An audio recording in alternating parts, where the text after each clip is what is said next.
formidable collaboration et de la façon dont que vous avez nous poussé à faire les choses qui ne sont pas naturelles pour un chirurgien.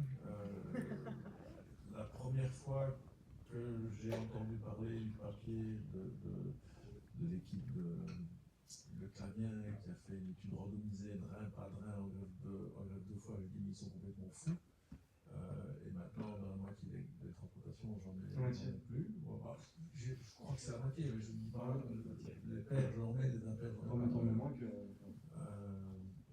C'est vrai que la sonde gastrique, bon, je reviens un peu sur l'historique dont on a parlé tout à l'heure, mais il y avait la décontamination digestive. Qu'est-ce qu'on injectait encore dans la sonde gastrique comme antibiotiques, antibiotiques pour essayer de stériliser le patient des cheveux aux orteils. Bon, c'est vraiment un autre concept et on a fait d'énormes progrès et grâce à ce genre de collaboration. Qu'est-ce qui ferait qu'un patient n'irait plus aux soins intensifs, à part que les soins intensifs sont complets pendant le Covid, et on a eu pendant le Covid des patients qu'on a transplantés et qui n'allaient pas aux soins intensifs et qui rentraient après 4 jours ou 5 jours.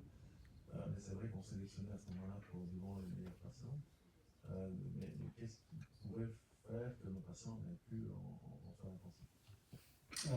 Des patients qui donc pourraient avoir un score, si on arrive à le créer, qui soit faible. Mais le LITOP.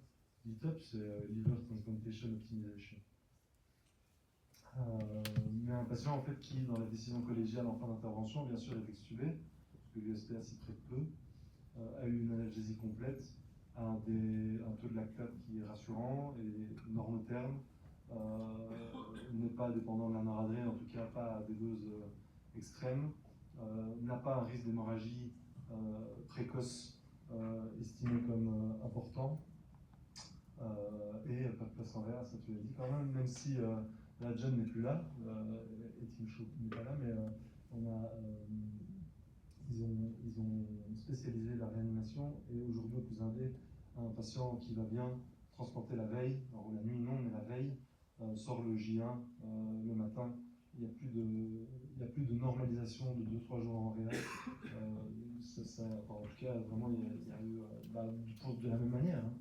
Ils disent les mêmes choses que moi. Et donc, on n'a plus cette hospitalisation plus longue en réa qu'en ISPA. Donc, il faudrait que l'hospitalisation soit potentiellement anticipée comme ne dépassant pas de nuit, par exemple. Finalement, un patient transplanté va mieux après l'intervention qu'un patient qui subit une hépatectomie droite élargie, et ceux-là, ils ne vont pas en soins intensifs. Pour le moment, nos hépatectomies.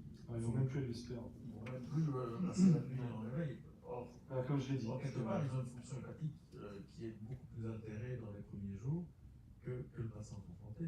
Ça, c'est parce qu'on a.